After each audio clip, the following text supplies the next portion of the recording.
Hello and welcome to Healthy India. I'm your host Lotty, Alaric.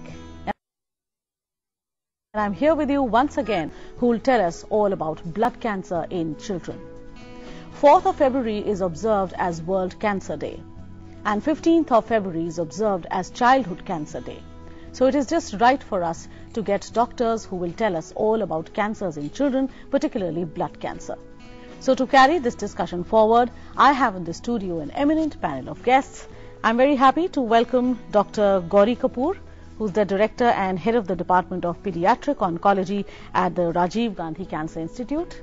Hello, Radhika. Sitting as a professor at the Department of Hematology at the All India Institute of Medical Sciences.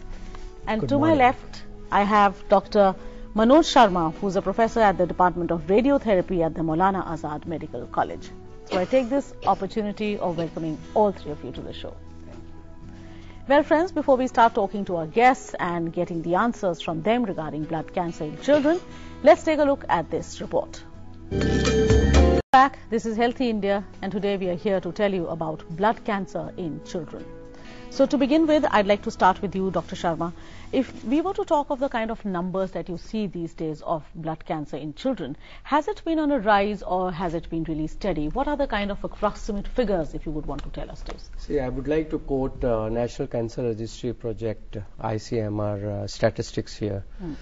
Before that, I would like to say that it's the overall population explosion. The number is appalling.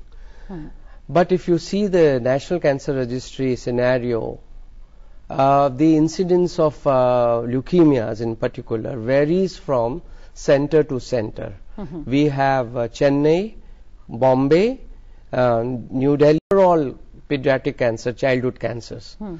Leukemias form somewhere from 40% to 45-50% of all the cancers in children. In Chennai, so that is the way it is understood what should be the presentation of leukemias in children. Okay.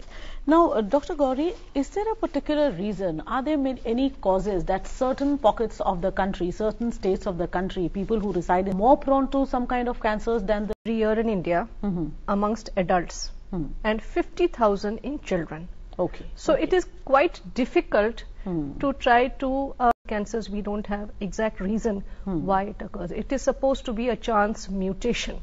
Okay. We still haven't found out the exact reason why cancer occurs in children, despite lots of research in this area.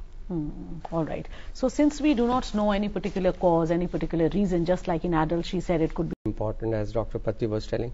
Another hereditary or familial cancer is retinoblastoma, the cancer of the eye, which we see in children, and I am getting a lot of cases these days. And if you open the pages of National Geographic, there is a whole in the family where this disease is there. So this kind of thing is there. But more than that, I think it is more important that a proper awareness has to be created about childhood cancers, like acute lymphatic leukemia, about which Dr. Gauri and Dr. Patti are going to talk in greater details. It's a curable disease.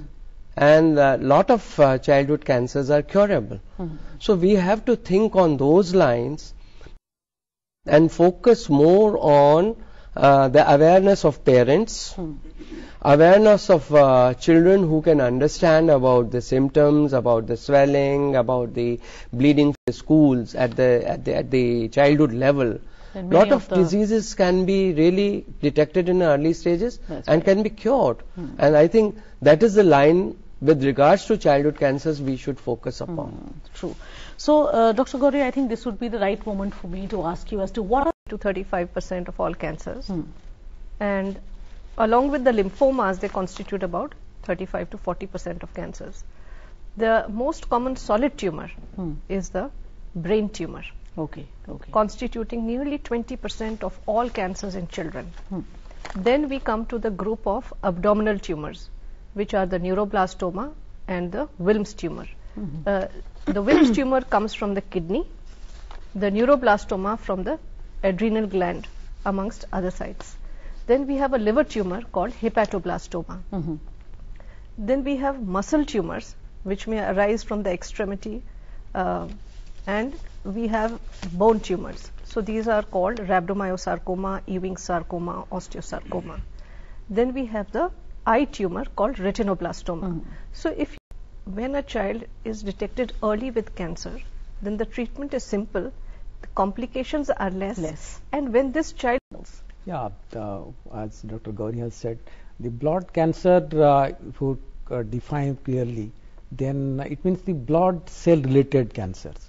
So blood means the blood cells are really, what are the blood cells we are talking about? Blood cells are really the myeloid cells, the lymphoid. When the blood you examine, you find neutrophil, lymphocyte, monocyte, and these cells, and they are originating from the bone marrow. Okay. So tumor, the cells from where the originating. So the tumors of lymphoid cells or the myeloid cells will take, and also these total the tumors will take. One is the leukemia. So acute leukemias are quite common in children. Another is the lymphomas.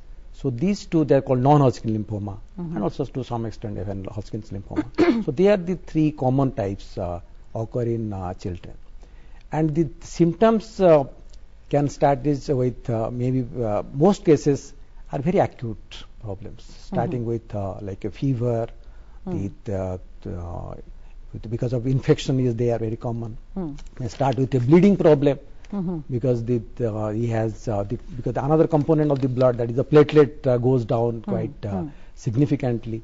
So that could be another presence of these lymph nodes, they enlarge. So you can find the lymph nodes enlarged, particularly in the neck region, in the armpits. So they are the common sites. And also again in the abdominal, the increased size of the organs, discomfort. When the child the mother can recognize the size of the abdomen increased, the increase of the size of the liver, increase of the size of spleen. They can increase quite significantly. Increased. So these are the kind of symptoms which the parents will usually be able to notice, and maybe some more. But I'll come back to this, and we are going to talk about this in detail, because children could suffer from all kinds of fevers, but if fever could also be one of the symptoms of cancer, then we really need to understand that. But all that will come after this very short. Welcome back. This is Healthy India, and today we are talking about blood cancers in children. So before we went into the break, we were talking about the kind of